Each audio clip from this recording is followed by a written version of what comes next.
نہیں ہیں۔ فضائل اعمال کتاب پہ اعتراض کیا جاتا ہے کہ اس میں ضعیف حدیثیں ہیں، تو پھر کیا ہو گیا؟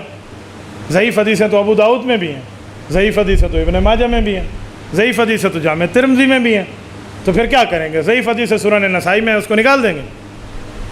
تو بھائی ضعیف حدیث کا کوئی حال تو ہوتا ہے نا، وہ حل کیا ہے؟ تو اس کے دو حل ہیں۔ نمبر ایک، اگر اس پر اجماع نہ ہو تو صرف فضائل میں پڑھو، تو اس لیے فضائل میں پڑھیں۔ اگر اس پہ اجماع ہو جائے تو اس کا بھی حل ہے، یحکم للحدیث بالصحۃ اذا تلقاہ الناس بالقبول وان لم یکن له اسناد صحیح۔ تدریب الراوی میں امام جلال الدین سیوطی فرماتے ہیں حدیث ضعیف و امت کا اجماع ہو جائے تو اس سے عقائد کے معاملے میں بھی تائید لی جا سکتی ہے۔ اور امام ابن عبد البر مالکی کی کتاب ہے، وہ کہتے ہیں اگر حدیث صحیح ہو تو ٹھیک ہے، ضعیف و امت مان لے تو اس کو صحت کا درجہ مل جاتا ہے۔ آپ پڑھ لیں، یہ اعلام الموقعین کی پہلی جلد ہے، وہ فرماتے ہیں قال ابن عبد البر فی الاستذکار لما حکا عن الترمذی ان البخاری یصح حدیث البحر هو الطہور ماؤہ واہل الحدیث لا یصححون مثل اسنادی ولکن الحدیث عندی صحیح لان العلماء تلقوہ بالقبول۔ یہ اصول حدیث ہے کہ جس پر علماء کا اجماع ہو جائے وہ ضعیف حدیث بھی صحیح ہو جاتی ہے۔ تو ضعیف حدیث کا حل بھی ہے، اور حدیث ضعیف نہیں ہوتی سند ضعیف ہے، دوسری صحیح سند مل جاتی ہے تو یکوی بازو بازا، بھئی یہاں سے تھوڑی سی دیوار کریک ہو جائے تو اسے دوبارہ پلسٹر کر دیں، اتنی سی تو بات ہوتی ہے بھائی۔ تو ضعیف حدیث کا جواب بھی علماء کو پتہ ہے نا۔ تو مولانا زکریہ کون تھے آپ کو پتہ ہے؟ اس دھرتی پہ امیر المؤمنین کا سب سے پہلا لقب حضرت عمر کو ملا ہے، خلیفۃ المسلمین کا سب سے پہلا لقب حضرت ابو بکر کو ملا ہے، اور امام اعظم کا پہلا لقب حضرت ابو حنیفہ کو ملا ہے، اور اس دھرتی پر سب سے پہلا لقب شیخ الامام اس کا قاضی القضات کے امام ابو یوسف کو ملا ہے، اور اس دھرتی پر سب سے پہلا لقب شیخ الحدیث کا مولانا زکریہ کو من لقب فی عالم الاسلامی اولا بشیخ الحدیث۔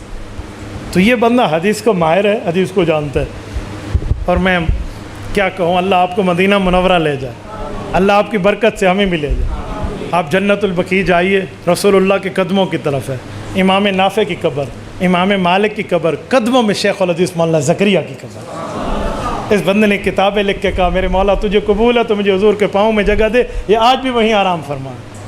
تو وہ شیخ الحدیث ہے بابا، وہ معاملات کو جانتا ہے۔ ایک آدمی کہتا ہے کہ مولانا زکریہ کا دماغ کمزور ہو گیا تھا آخر عمر میں، تو حضرت زکریہ نے کہا کہ آپ اس کو چھوڑ دیں، پھر فضائل اعمال لکھی، زیادہ تر ضعیف حدیث ہیں۔ یہ بندہ جھوٹ بولتا ہے، جھوٹ بول رہا ہے، سچ کے ساتھ جھوٹ ملا رہا ہے۔ فضائل اعمال کی بات نہیں تھی، فضائل میں اعمال میں ایک چھوٹے سے رسالہ ہے حکایات صحابہ، یہ اس کی بات ہے۔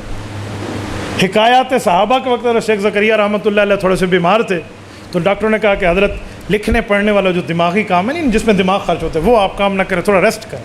حضرت نے ایک عرصے تک ریسٹ کیا، تو پھر کہا یار یہ فارغ دن ہے، حدیث کی خدمت میں لگا دوں، صحابہ کے واقعات لکھ دیں، وہ حکایات صحابہ ہے، پوری فضائل اعمال نہیں ہے۔ تو یہ ایسے ظالم ہے، اس نے اس بیماری والی بات کو پوری فضائل اعمال پہ فٹ کر دیا۔ تو اسے کہو اچھا ایک منٹ، حکایات صحابہ کو ایک طرف رکھ لیتے ہیں، جو باقی فضائل اعمال ہے وہ تو ٹھیک تھے جب بیمار نہیں تھے، اسے تو مانتا ہے، اسے بھی تو نہیں مانتا۔ کذاب تو بات اور کرتا ہے اور حوالہ اور دیتا ہے۔ بھائی یوں نہیں ہوتا، 6 اور 6 12 ہوتے ہیں، 6 اور 6 8 نہیں ہوتے۔ تیرے 10 روپے چلتے ہیں تو ہمارے بھی چلتے ہیں۔ اور کمال ہے شیخ زکریہ کی، اس نے حکایات صحابہ لکھی اور ایسی ترتیب سے لکھی ہے، اس بیماری کے دنوں میں بھی رہتی دنیا تک اس سے دنیا سلام پیش کر رہی۔ دماغ کمزور ہو گیا تھا، یہ تو بات ہی نہیں ہے، اتنی بات ہے حضرت آپ دماغ کو ریسٹ دیں، جسم کو ریسٹ دیں، تھوڑا آرام کر لیں۔ بھئی میں آپ کو کہتا ہوں حضرت آپ تھوڑا آرام کر لیں، اس کا کیا معنی ہے آپ لنگڑے ہو گئے ہیں؟ میں کہتا ہوں حضرت آپ تھوڑا سو جائیں، اس کا کیا معنی ہے آپ کی آنکھیں بند ہیں؟ حضرت آپ دماغ کو ریسٹ دیں، اس کا کیا معنی ہے تو پاگل ہی ہے بھائی؟ خدا کے بندے، ریسٹ دینے کا یہ معنی ہوتا ہے کہ وہ پاگل ہو گیا؟